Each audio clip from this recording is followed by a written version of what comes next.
జగన్మాతమైన సభకు నమస్కారం.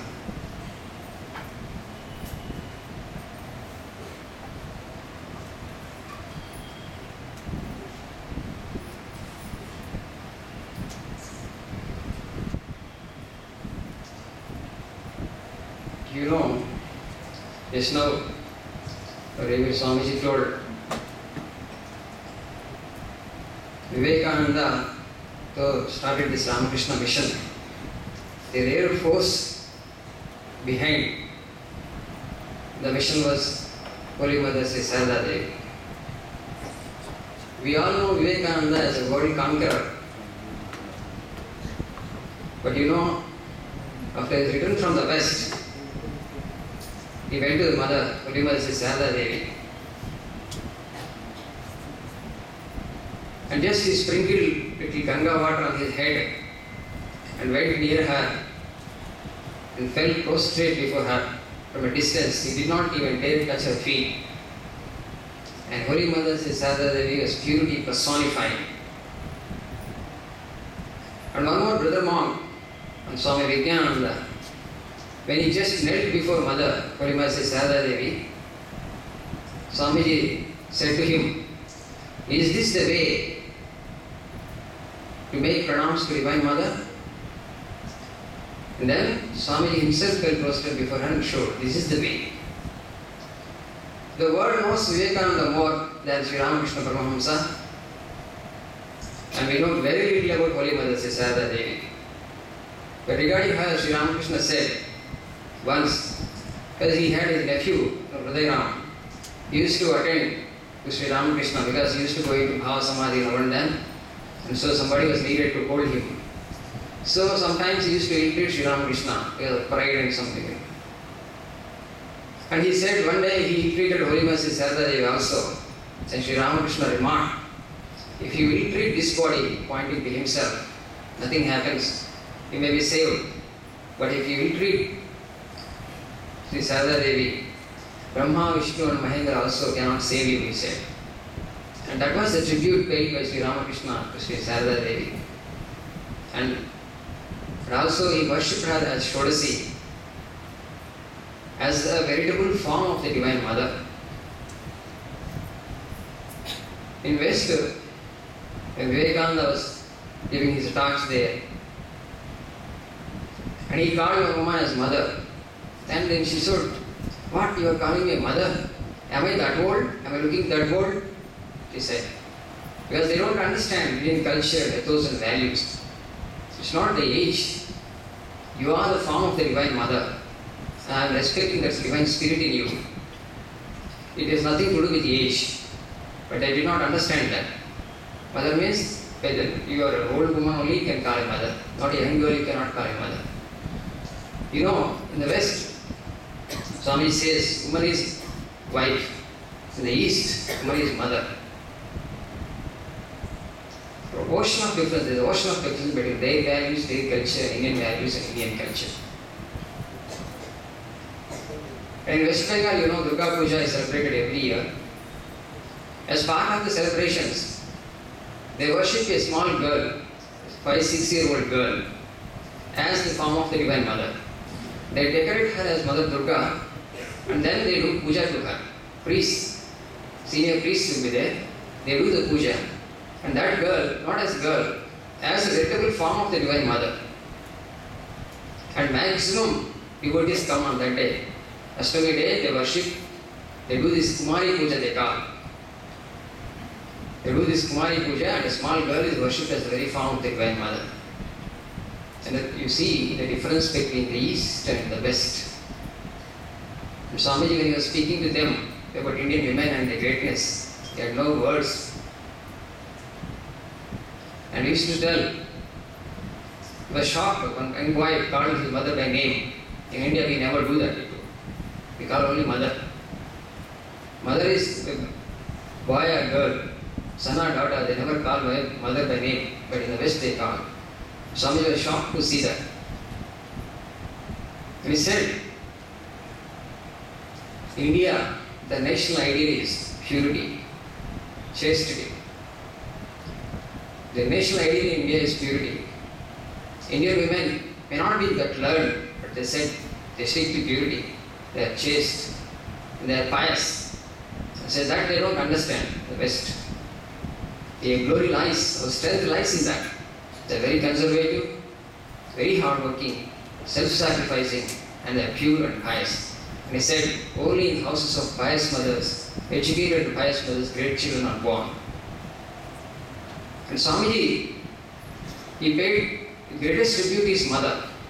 He said, if I had acquired any spiritual culture, that's all because of my mother.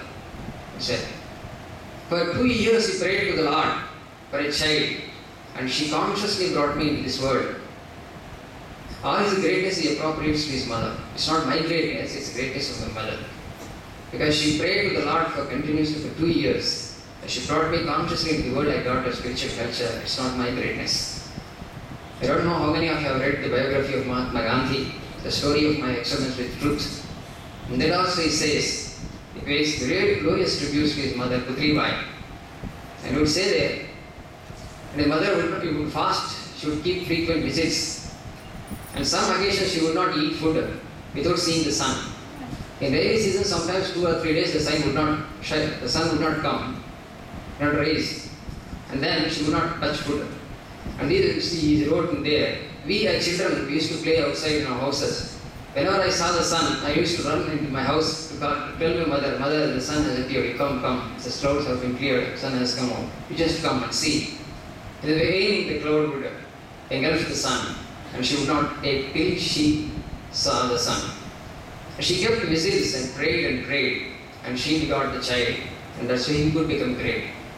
And what it shows, the greatness is not the greatness of the man.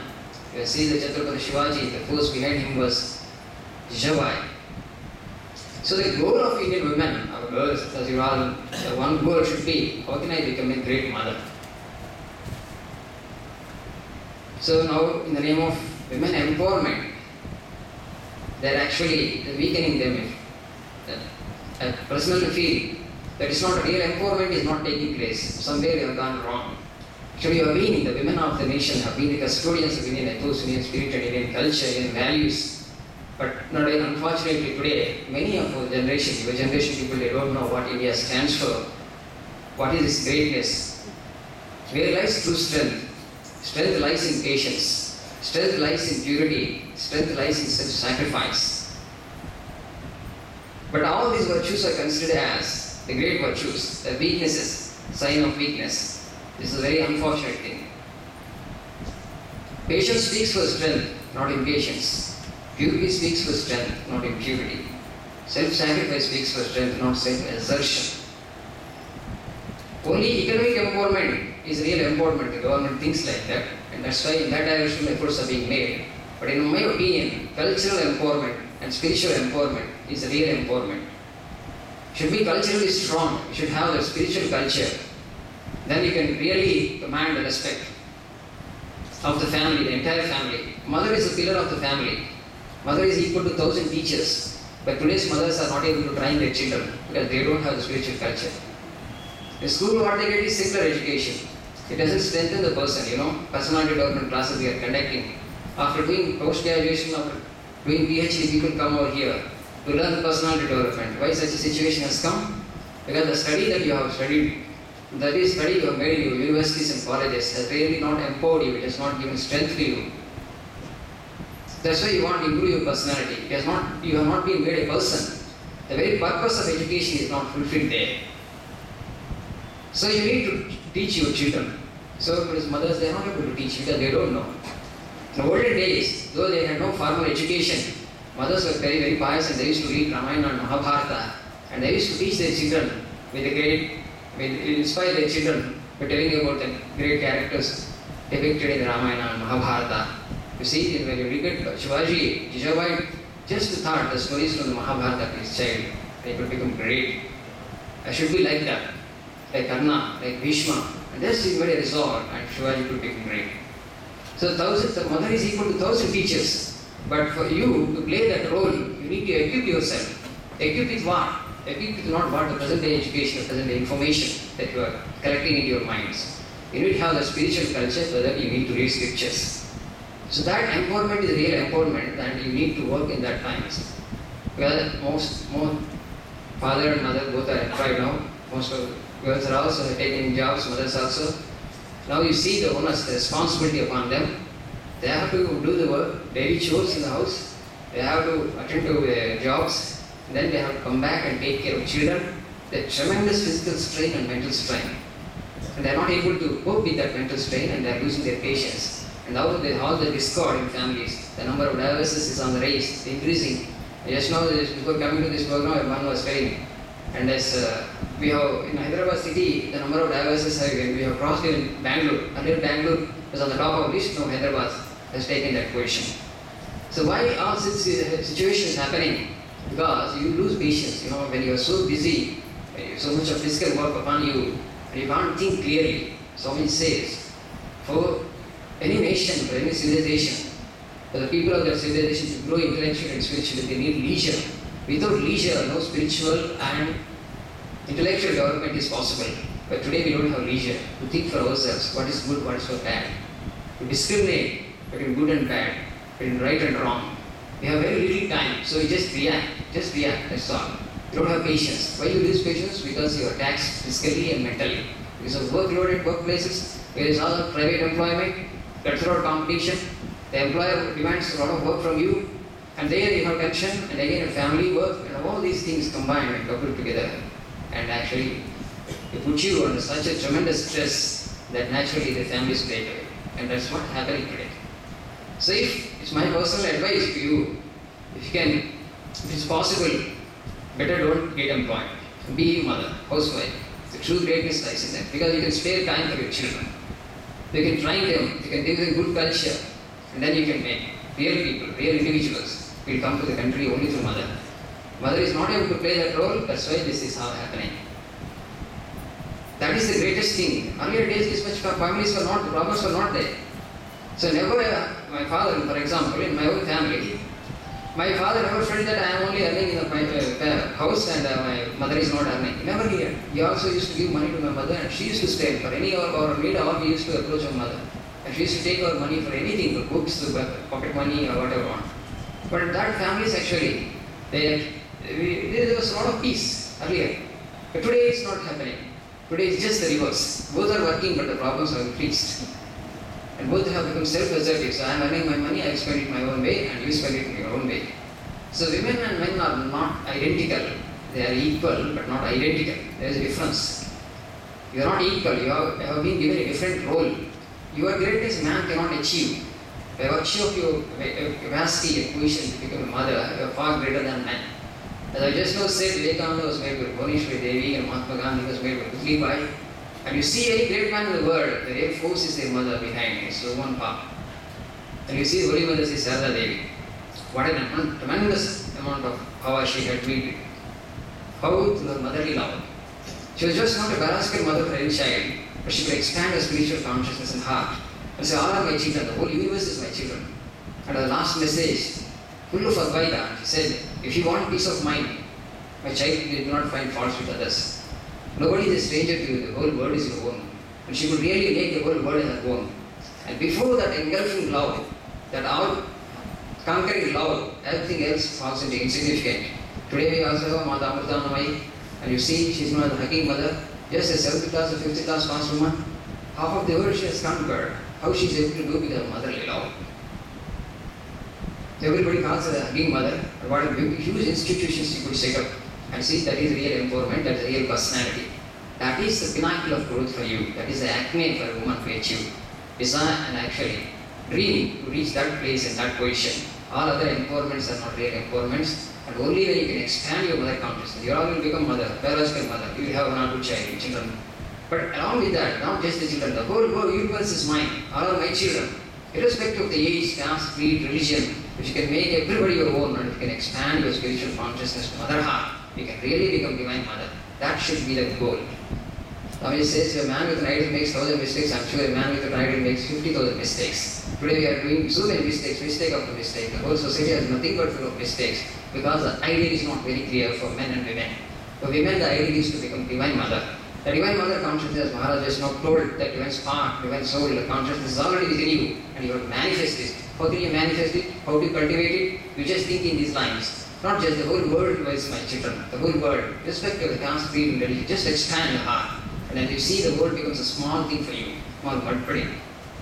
It can grow so big, it's not an idea, the whole world is in mind.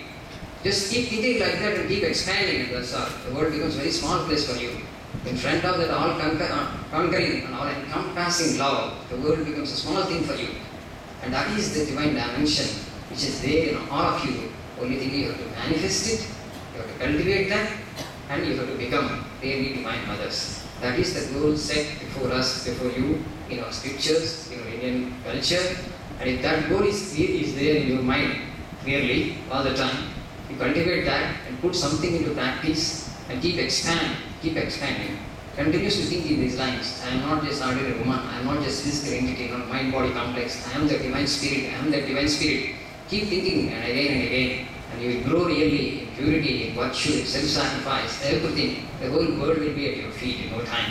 But I don't know how many of you believe, but if you cultivate these kinds of thoughts, you will be able to achieve something which cannot be described in words. You have to feel it and you have to put it into practice and you have to achieve it. Then only you will understand what it is. Your real greatness, your real personality, your capacity, your potential. You will understand it then and then only. So, I am very thankful to Maharaj for giving me this great opportunity to share a few of my thoughts with you. My sincere request to you all, Swamiji's book is there, Women of India. And what glorious terms he speaks there about Indian women in the West. And what a rich tribute he has paid to Indian women. You will understand by reading that book.